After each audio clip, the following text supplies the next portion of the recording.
Okay, accept responsibility for your life. Know that it is you who will get you where you want to go, no one else.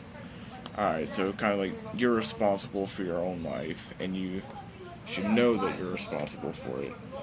And you're going to be the only person that's going to be able to push yourself further. You're going to have to motivate yourself. You can't just say, oh, I got to get this review done for my boss before tomorrow. I could do it tonight or I could do it in the morning. I'm going to do it in the morning because I'm kind of tired. So, yeah. And no one else is going to be able to push you except for yourself. You have to know where you want to go. You want to know, alright, so say I want to go into vet medicine. Right. Nobody's going to be able to get me there unless I help myself first. Right. It's kind of like help me to help you. So I have to help myself before anybody else can help me. Right. Even if people say, well, you got to do good for other people.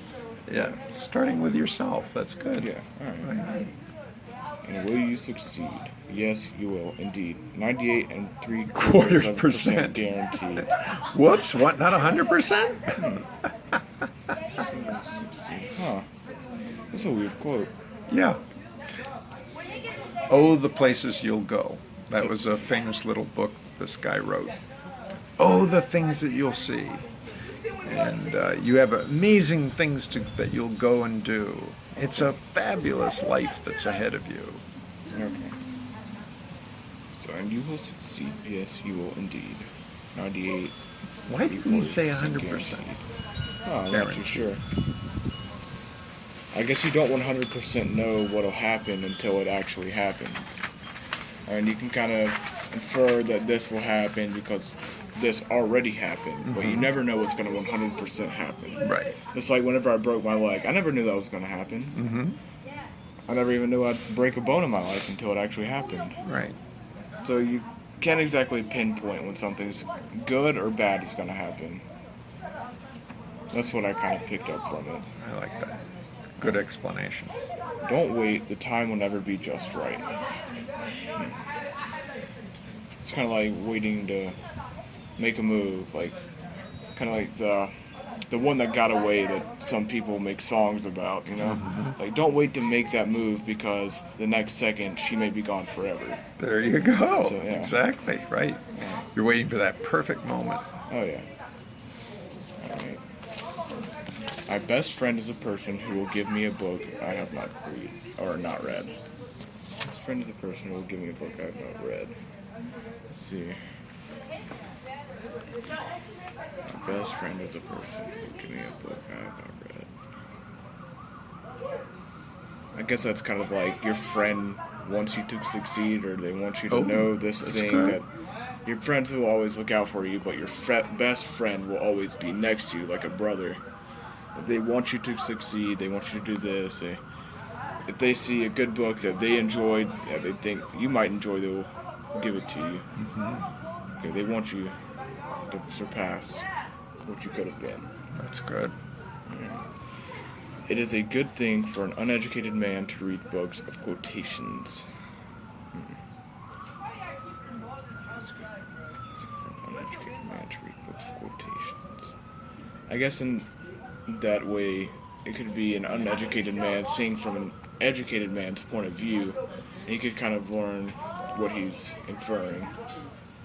Let's see. What does reading quotes do to a brain? I'm not too sure. Like all these quotes right now that you've been reading. They're forcing me to think. True. Forcing me to think about it and see how I could put it into my own words and how they may have thought of it, stuff like that. Okay. And so, if, in the word uneducated, what could that be for teenagers too?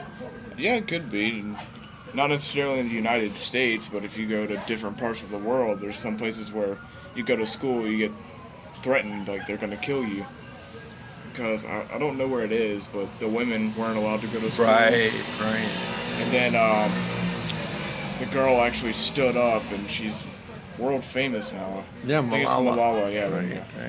Malala's famous all around the world now because she stood up to the people that were saying they were going to kill her. I'm pretty sure they blew her. Yeah, Threatened part to of it. blow her school up. Yeah. Yeah, so that's another thing. Alright. So quotes are good for uneducated people. Yeah, I would say so. Why? Because they kind of give you a point of view of what other people have been through. Like the positivity that somebody, like you could see a quote from a positive person that may have been negative before and how they surpassed the negativity and how they became that positive person. Or how like they surpassed an obstacle, something like that. That's a good summary. Inner wisdom. Inner wisdom is more important than wealth. The more you spend it, the more you gain. Okay, so that's kind of The more you spend inner wisdom? Huh. So it's kind of like the older you are, the more wise you are Right, because you've used it throughout your life. right. So, alright, yes. Inner wisdom is more important than wealth. The more you spend it, the more you gain. So if you use your wisdom, you're going to get it in return no matter where you are. Say, whenever you were younger, if you'd put your hand on the stove, you'd instantly learn that, hey, that's hot, don't do it. And then you would be that much smarter. You'd be like, oh, okay, now I understand that this is hot, don't touch it no matter what. Good. And kind of learning from your mistakes. Yeah. And gaining wisdom through it. Because the more you use, the more you get in return. Like, say you see a certain thing, you're like, oh, whenever I was younger, I touched that, and remember getting this scar from it, I better not touch it again. Mm-hmm. Alright, that's kind of what I'm picking up. I like it. Who's Oprah? Oprah Winfrey, doesn't she have a show? Yeah, she does. She rates quote books too. Oh, okay. Yeah, she collects quotes. That's cool. Yeah. See that one already? Yeah, we did that one. Right.